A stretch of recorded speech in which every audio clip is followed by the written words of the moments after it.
Oh, pre, saan ka galing? Sa sementeryo, pre. Libing ng biyanan ko. Ang bait mo naman, pre. Kahit magkaaway kayo ng bayanan mo, pero sumasama ka pa rin sa libing niya. Oo nga, pre. Pre, tika muna. Bakit may kalmot sa leeg at braso mo? Sobrang tapang kasi ng biyanan ko, pre. Lumalaban, ang hirap ilibing.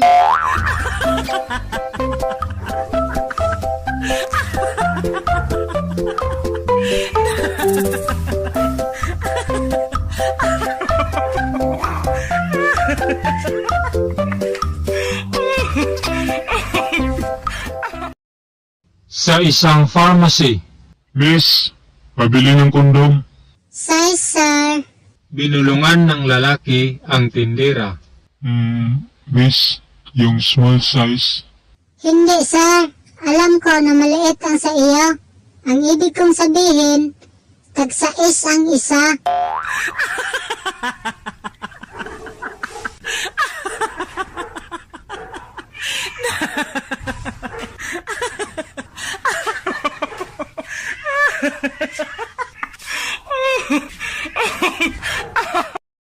Taxi driver ka na pala ngayon, bro. Kumusta nga pala ang una mong pamamasada? Baguhan ka kasi dito sa syudad. Okay lang, bro. Akala ko, sineswerte ako kanina. Ha? Bakit, bro? May sumakay kasi sa akin kanina na magandang dalaga. Nang tanungin ko siya kung saan siya bababa, ang sabi niya, kantutin niyo lang po ako, kuya. Bigla akong kinabahan. Ha? Ganun ba, bro? Ang swerte mo naman. Isaan mo siya dinala? Wala, ilang minuto lang ang lumipas, umaras siya at bumaba. Ha? Bakit naman? Baka ang akala niya, tinanggihan mo siya. Hindi ganun, bro. Nang bumaba siya, tiningnan ko ang signboard ng lugar. Tinyo Corner. Kaya pala, Kanto Tinyo.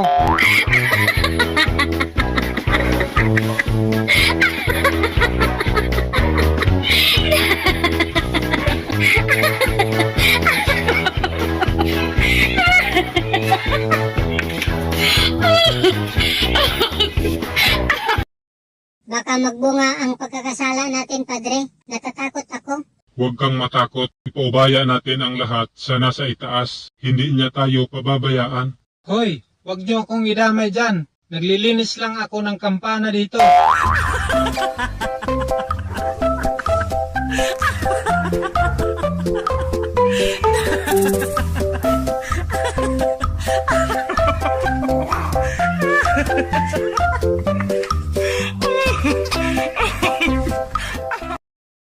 Ngayong gabi, pupunta ako sa bahay nila ni Rose para manligaw ako sa kanya.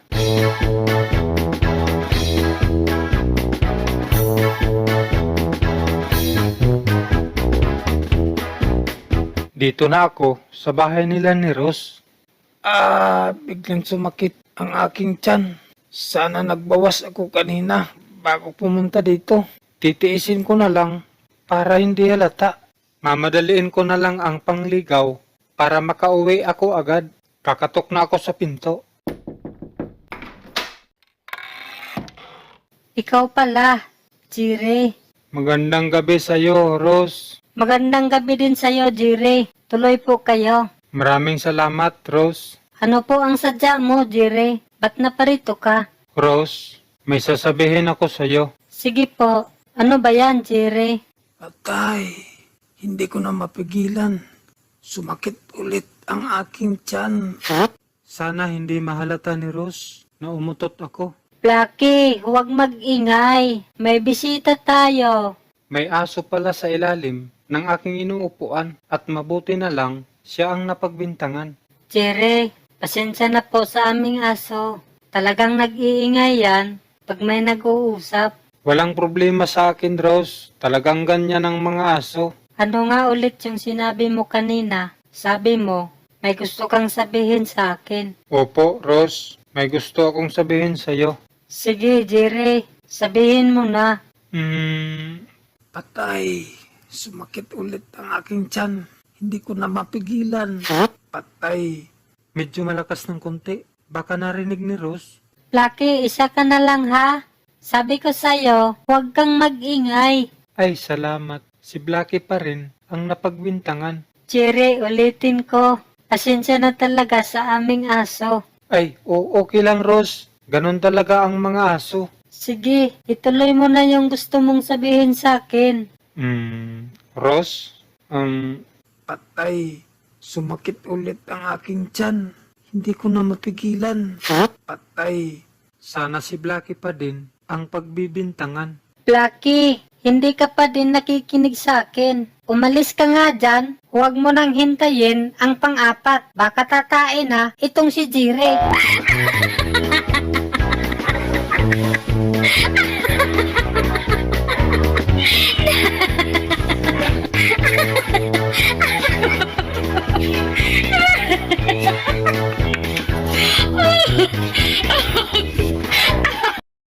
Si Pedro nagkausap sa kanyang papa. Pedro, sino ang mahal mo? Si mama mo o ako? Kayong dalawa. Kung ang mama mo pupunta ng Paris tapos ako sa Amerika, saan ka sasama? Sa Paris. Mas mahal mo pala si mama mo. Papa, gusto ko lang makapunta ng Paris.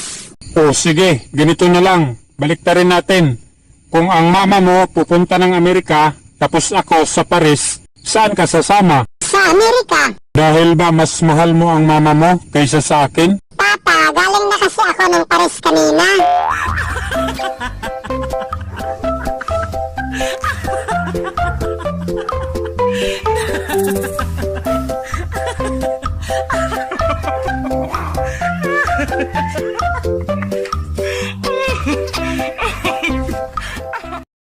Magkano ang magpatuli? Depende sa lalaki, 2,500 lang. Pero kung bakla, 25,000. Ang laki naman ng diferensya. Bakit ganon, Dok? Pag bakla kasi ang magpapatuli, kasama na ang bayan.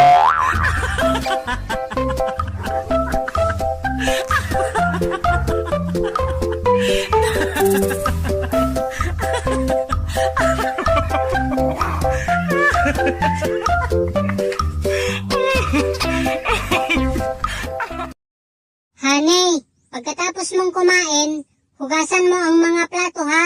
Alam mo ba, Hanay? Kaya pinangalanan ng Joy ang dishwashing liquid kasi gawain ng mga babae ang paghuhugas ng mga plato. Ganun ba yun, Han? Ang ibig sabihin, mula ngayon, ikaw na ang maglalaba? Ha? Bakit naman? Kasi, ang nabili kong sabon kanina ay Mr. Clean.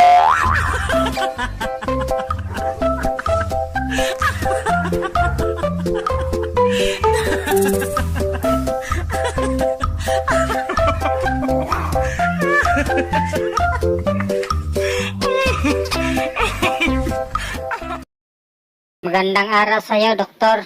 Magandang araw din sa iyo, Iho. Ano po ang maipaglilingkod ko sa inyo? Magpakonsulta lang po sana ako sa iyo, Doktor. Tungkol po ito sa aking pagdumi. Ano ba ang problema sa iyong pagdumi? Kasi noong isang araw, kumain ako ng papaya. Nang dumumi ako kahapon, papaya pa rin ang lumalabas. Kahapon naman, kumain ako ng saging. Nang dumumi ako kanina, saging pa rin ang lumalabas. Ngayon naman, kumain ako ng bayabas. At sigurado ako na bukas, bayabas din ang idudumi ko. Doktor, ano po ba ang problema sa aking pagdumi? Walang problema, Iho. Normal lang yan. Kasi yon ang mga kinakain mo. Doktor, parang hindi normal. Hindi ako komportable. Ano ba talaga ang gusto mong mangyari? I mean, ano ang gusto mong idumi? Yung normal na pagdumi, doktor. Yung tae talaga ang lalabas. Kung ganon ang sitwasyon ng iyong pagdudumi, ang mas mabuti, kumain ka na lang ng tae para tae din ang idudumi mo.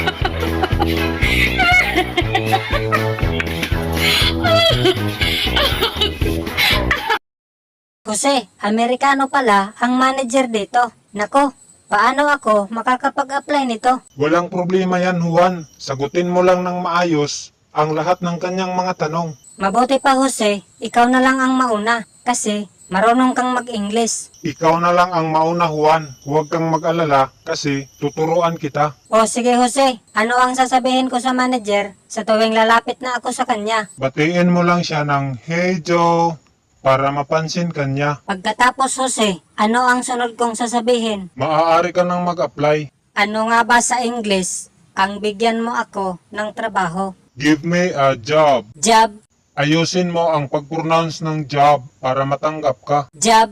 Hindi ganon, Juan. Mali yan. Hoy, Jose, huwag mo akong pinagluloko ha. Alam ko na pareho lang yan. Bahala ka. O sige, Jose, lalapit na ako sa manager. O sige, Juan. Sabay tayong lumapit sa manager.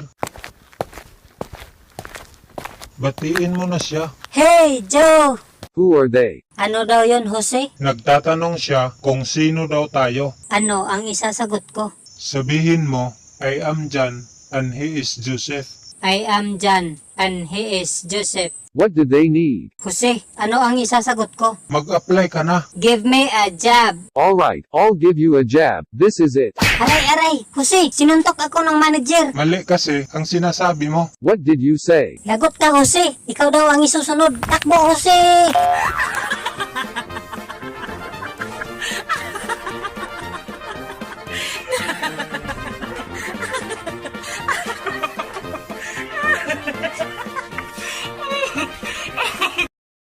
Anak, tawagan mo ang tatay mo sa cellphone.